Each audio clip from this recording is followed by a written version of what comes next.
જો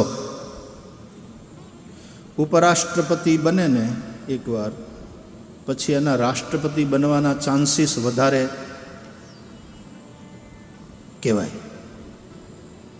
શક્યતા છે કે જે ઉપરાષ્ટ્રપતિ છે આજે એ આવતીકાલે રાષ્ટ્રપતિ બને. જે ઉપમુખ્યમંત્રી બને ભવિષ્યમાં એ કદાચ મુખ્યમંત્રી બને એવા ચાન્સ વધારે. એમ જે ઉપયોગી બને એ યોગી બને એવા ચાન્સ વધારે. ભગવાન શ્રી કૃષ્ણ અર્જુનને કહે છે તસ્માત યોગી ભવાર્જુન. હે અર્જુન, એ માટે થઈને તું યોગી બન. યોગી થવા માટે શું કરવાનું? ઉપયોગી બનવાનું. જીવો ત્યાં સુધી તમે તમારી ઉપયોગિતાને ટકાવી રાખો. જો ઉપયોગિતા ગઈ, ફેંકાઈ જાશો. આ દુનિયાનો દસ્તુર છે. ઉપયોગિતા ટકાવી રાખો. જે પણ ઉપયોગી નથી રહેતું ફેંકાઈ જાય છે. ઉપયોગી બનો. સમાજને માટે ઉપયોગી બનો.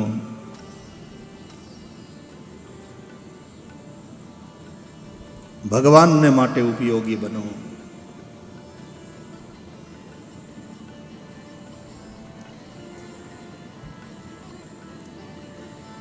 આપણે ત્યાં અર્પણ, તર્પણ અને સમર્પણ સંસ્કૃતિની આપણી જે જીવન પદ્ધતિ છે એમાં આ ત્રણ શબ્દો બહુ મહત્વના છે.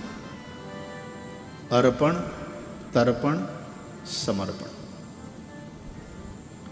આ ત્રણેયમાં ત્યાગ છે. ત્યાગ વિના ન અર્પણ થાય, ત્યાગ વિના ન તર્પણ થાય, ત્યાગ વિના ન સમર્પણ થાય. માટે ત્યાગની ભાવના ઉપનિષદો કહે છે તેન ત્યક્તેન ભુંજીથા ત્યાગે નહીં કે અમૃતત્વ માનશુ. સમાજ માટે કરેલો ત્યાગ એ અર્પણ. પિતૃઓ માટે કરેલો ત્યાગ, આપણા વડીલો, આપણા મા બાપ, આપણા દાદા દાદી અથવા તો દિવંગત પિતૃઓ, એના માટે કરેલો ત્યાગ એ તર્પણ.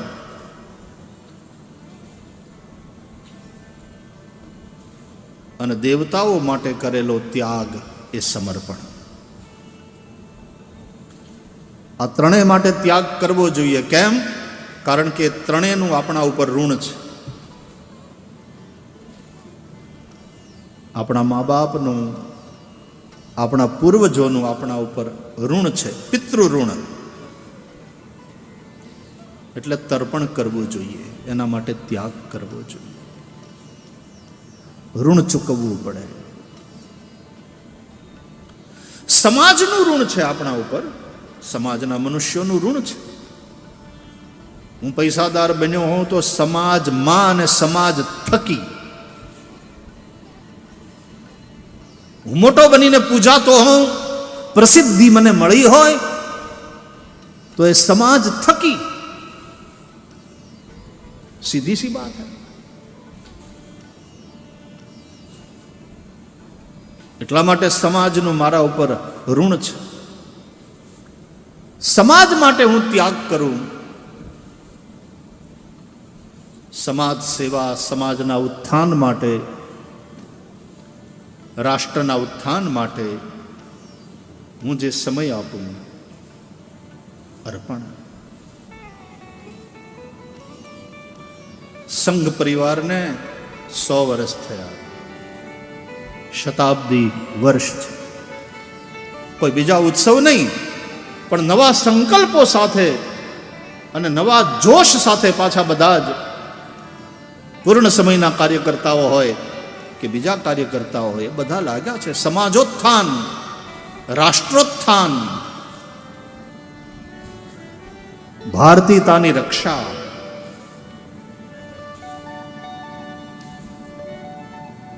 અને એના દ્વારા ભારતને વિશ્વગુરુ બનાવવા તરફ લઈ જવું. એમાં હું શું યોગદાન આપી શકું? એમાં સમયનું યોગદાન એ સૌથી મોટું યોગદાન છે. હા સાહેબ, સંપત્તિનું યોગદાન એના કરતાં સમયનું યોગદાન એ વધારે મહત્વનું. કારણ કે સંપત્તિ તમે આપો તો પાછા કમાઈ લો, પણ જ્યારે તમે સમય આપો છો ત્યારે તમે તમારા જીવનનો એવો હિસ્સો આપી દો છો જે પાછો તમને ક્યારેય મળવાનો નથી, એને તમે પાછા કમાઈ શકવાના નથી. પણ સમય સાર્થક કરવાનો છે. આ કથામાં આપણે બેઠા છીએ, આ સમય આપણને થોડો પાછો મળવાનો. આ સમય જે કથામાં ગયો એ ગયો, પણ નકામો નથી ગયો, સાર્થક થયો. ધન્ય ઘરી સોઈ જબ સત્સંગા. એ ઘડી ધન્ય છે જેમાં સત્સંગ થાય. સત્સંગ દુર્લભ છે. વ્યાસ ભગવાન કહે છે, ક્ષણોત્રૈવ સુદુર્લભ નાવકાશ કદાચિત દિનમાત્રમ તથાપિતુ સર્વથા ગમનમ કાર્યમ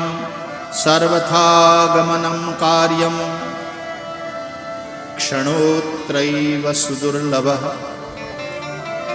કથામાં ગુજારેલી એક ક્ષણ, સત્સંગમાં ગુજારેલી એક ક્ષણ દુર્લભ છે. दुर्लभैव कथा लोके श्रीमद् भागवतोद्भवा. व्यास भगवान कहते हैं कथा दुर्लभा, सुराणाम अपि दुर्लभा. देवों ने पण दुर्लभ एवी श्री हरिनी कथा.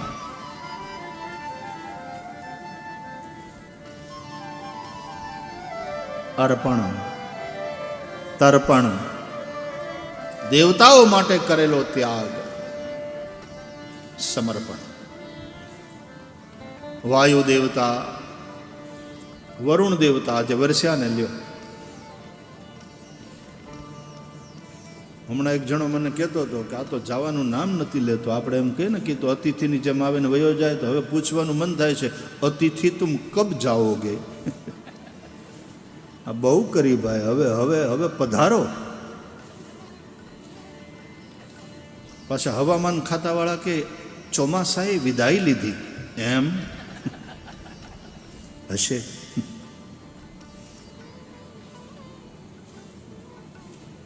પણ તમે આ વરસાદને પૂછો ને કે આમ આમ કેમ તમે તો વિદાય લેવાના હતા, તો વિદાય જ લેવાનો છો, આ તો બાય બાય ટાટા કરવા આવ્યો છું.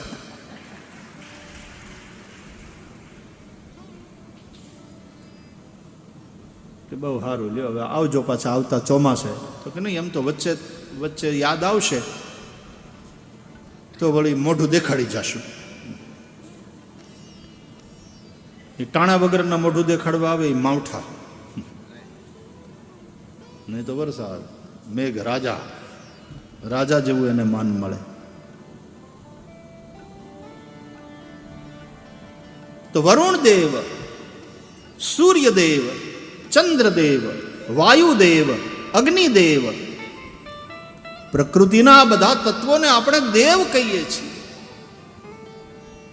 એ બધાય દેવો જેને આધીન છે પરબ્રહ્મ, પરમાત્મા. એટલા માટે અંગ્રેજીમાં ક્યાંક એને ડેમીગોડ્સ કહે છે. પણ આ બધા દેવતાઓનો આપણા ઉપર અનુગ્રહ છે. સૂર્ય છે તો જીવાય છે, ચંદ્રમા છે તો જીવન ચાલે છે, વાયુદેવ છે તો આપણા શ્વાસ ચાલે છે, વરુણદેવ છે તો ખેતરમાં અન્ન પાકે છે, અગ્નિદેવ છે તો આપણું જીવન ચાલે. આ બધા જ દેવતાઓને માટે કરેલો ત્યાગ એ સમર્પણ. અને એટલા માટે આપણે યજ્ઞ કરીએ છીએ. આ દેવોના નિમિત્તે આપણે અગ્નિની અંદર આહુતિ આપીએ છીએ, સ્વાહા બોલતા બોલતા. વરુણાય સ્વાહા, સૂર્યાય સ્વાહા, ચંદ્રમસે સ્વાહા. આપણી પૃથ્વી સિવાયના જે બીજા ગ્રહો છે એને આપણે દેવ કહીએ છીએ. બુધાય સ્વાહા.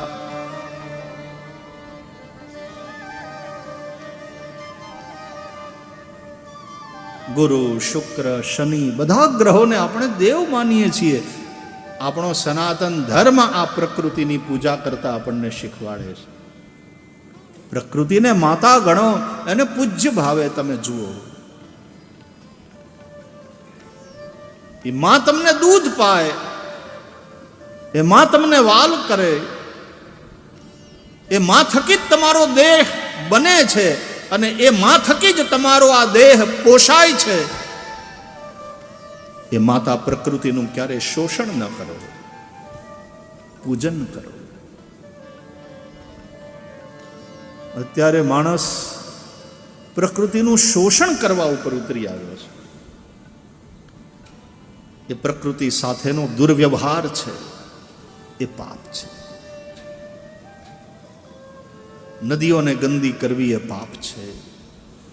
તીર્થોના અંદર કપડાં ધોવા કે સાબુથી સ્નાન કરવું પાપ છે.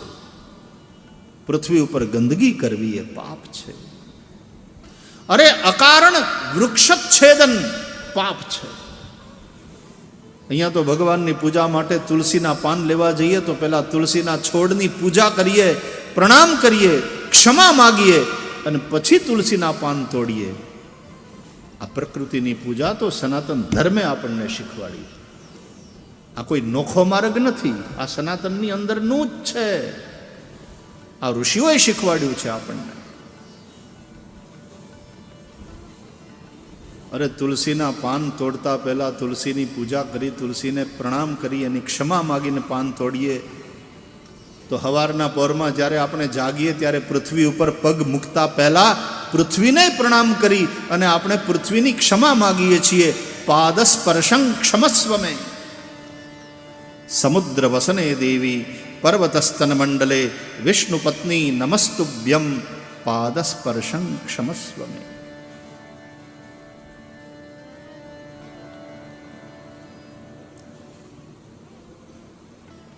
મનુષ્યનો વ્યવહાર મનુષ્યેતર જે પ્રાણીઓ જીવસૃષ્ટિ પંખીઓ છે એની સાથે કેવો હોવો જોઈએ? તો બતાવ્યું ભાગવતમાં કે જેવો વ્યવહાર માતા પિતાનો પોતાના સંતાન સાથેનો હોય. પ્રકૃતિને તમે માતા માનો અને પૂજા કરો, શોષણ નહીં, પોષણ કરનારી પ્રકૃતિની પૂજા કરો. અને બીજા બધા જીવો સાથે તમારો વ્યવહાર તો કે તમે મા બાપ છો, એ તમારા સંતાન છે એમ માનીને વ્યવહાર કરો. કયા મા બાપ પોતાના સંતાનને મારી નાખે? એની રક્ષા કરો, એનું પોષણ કરો, એનું હિત થાય એવું કરો.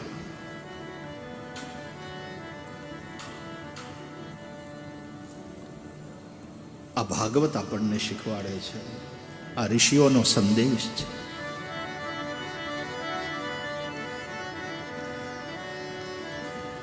અને મનુષ્યો સાથેનો વ્યવહાર કે અમે એક જ સંતાનના, એક જ પિતાના બધા સંતાન છીએ. આ બધો મારો પરિવાર છે. ઉદાર ચરિતાનાંતુ વસુધૈવ કુટુંબકમ.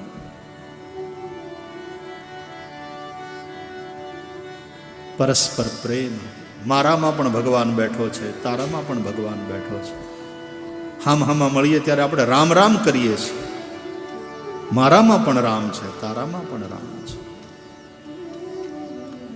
પણ મનવા તું રાવણ તું રામ, તું જ રાવણ છે, તું જ રામ છે. તારે તારી અંદરના રામને પ્રગટ કરી, તારે તારી અંદર ના રાવણને ખતમ કરવાનો છે. તો વિજયાદશમી. ફાફડા ઘાંટિયા જલેબી ખાવા માટે વિજયાદશમી નથી. એ આનંદ લો એનો વાંધો નહીં, પણ આપણી અંદરનો રામ એવો જાગૃત થાય કે આપણી અંદરનો રાવણ ખતમ થાય. રાવણ એટલે મોહ. મહાભારતમાં ધૃતરાષ્ટ્ર મોહનું પ્રતીક છે. રામાયણમાં રાવણ મોહનું પ્રતીક છે. મોહ દશમૌલી તદભ્રાત અહંકાર પાકારી જીત કામ વિશ્રામ હારી. રાવણ એટલે મોહ. રાવણનો ભાઈ કુંભકર્ણ અહંકાર. રાવણનો દીકરો મેઘનાદ